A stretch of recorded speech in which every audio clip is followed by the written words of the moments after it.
Jagannath Gupta institute of medical science এবং হাসপাতাল ও বিবিআইটির যৌথ উদ্যোগে এবং Birla industrial and technological museum কলকাতার সহযোগিতায় এই প্রথম জেমস হাসপাতালের ষষ্ঠ তলায় শুক্রবার 25 এবং 26 জুলাই এই দুদিনের জন্য বিজ্ঞান মেলার আয়োজন করা হয়েছে।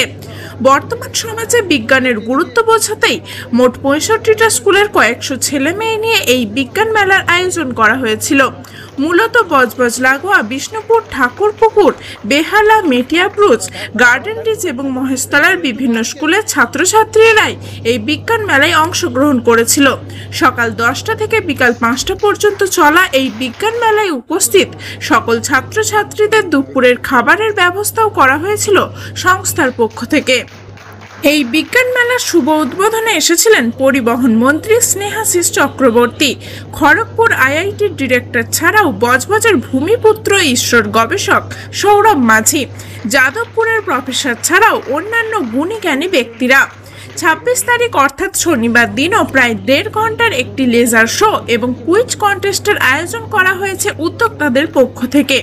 এই বিজ্ঞান মেলার বিশেষ বৈশিষ্ট্য হলো যে সমস্ত স্কুলগুলি এই মেলায় অংশগ্রহণ করেছে তারা যাতে এই মেলাতে স্বতঃস্ফূর্তভাবে অংশগ্রহণ করে তার জন্য প্রতিটি গ্রুপের সদস্যদের তাদের প্রজেক্ট তৈরি করার জন্য 3000 টাকা করে যেমন দেওয়া হয়েছে, ঠিক তেমনই মেলায় অংশগ্রহণ করতে আসার জন্য যাতায়াতের বাসও তাদের উদ্দেশ্যে পাঠানো হয়েছিল। সমস্ত গ্রুপের প্রতিযোগিতায় প্রথম, দ্বিতীয় এবং তৃতীয় স্থানাধিকারী দলকে আর্থিকভাবেও পুরস্কৃত করা হবে সংস্থার পক্ষ থেকে।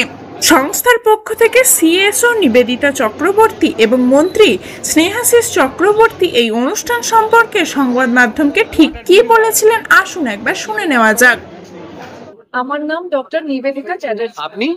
আমি এখানকার সিএসও, আমাদের 1250 বেডের হাসপাতাল এবং মেডিকেল কলেজে। আজকের প্রোগ্রামটা কি ছিল? Youth science fair. কতগুলো স্কুল এখানে পার্টিসিপেট করেছে? 65টা স্কুল পার্টিসিপেট করেছে। এক একটা স্কুলে 2টো করে প্রজেক্ট, মানে এক একটা স্কুলে 8 জন করে বাচ্চারা এসছে তাদের বিভিন্ন রকমের প্রজেক্ট আমাদেরকে শো করাতে। শোনা যাচ্ছে যে আপনারা প্রতিটি স্কুলকে একটি করে বাস প্রোভাইড করেছেন এবং 3000 টাকা করে দিয়েছেন। একদম, প্রত্যেকটা স্কুলকে 3000ই নয়, প্রজেক্ট অনুযায়ী 3000 টাকা করে, মানে এক একটা স্কুল যদি 2টো করে প্রজেক্ট হয় তাহলে 6000 টাকা করে দিয়েছি বাচ্চাদেরকে, যাতে ওরা সরঞ্জাম জোগাড় করে প্রজেক্টটা বানাতে পারে। এবং আমরা 10খানা বাস দিয়েছি প্রত্যেকটা স্কুলের বাচ্চাদেরকে সকালে এখানে তুলে আনা, প্লাস খাওয়া দাওয়ার ব্যবস্থা।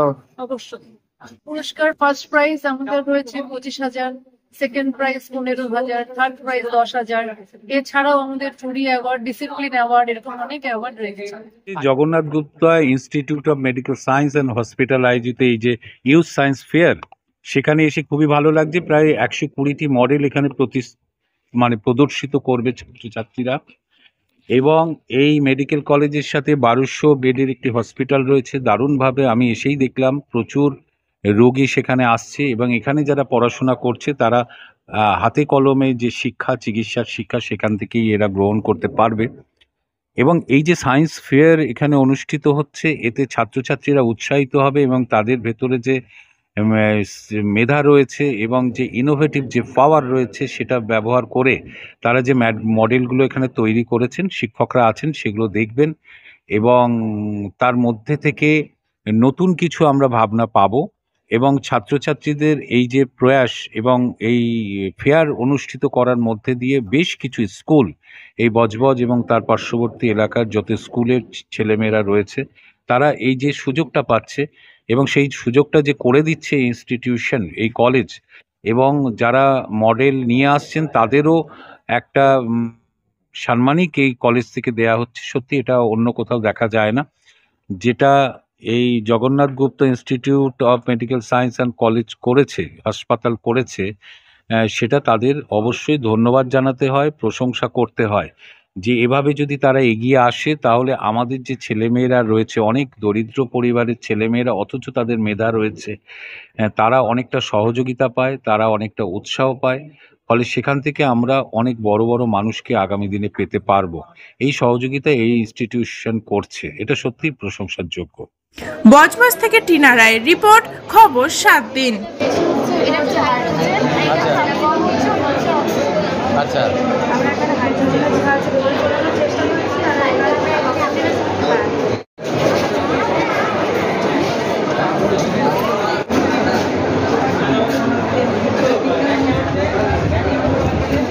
কি বানিয়েছো? এটা কি দেখাতে চাইছো তোমরা?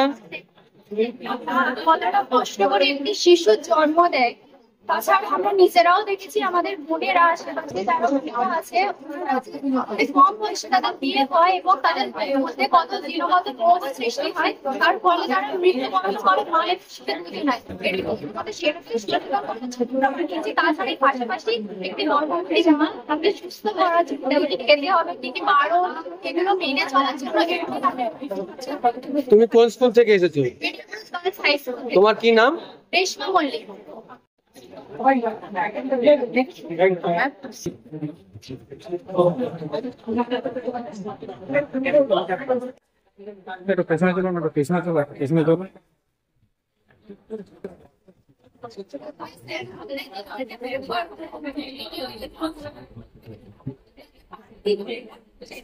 আমরা দিনটাইতে ঘন্টা জমা করতে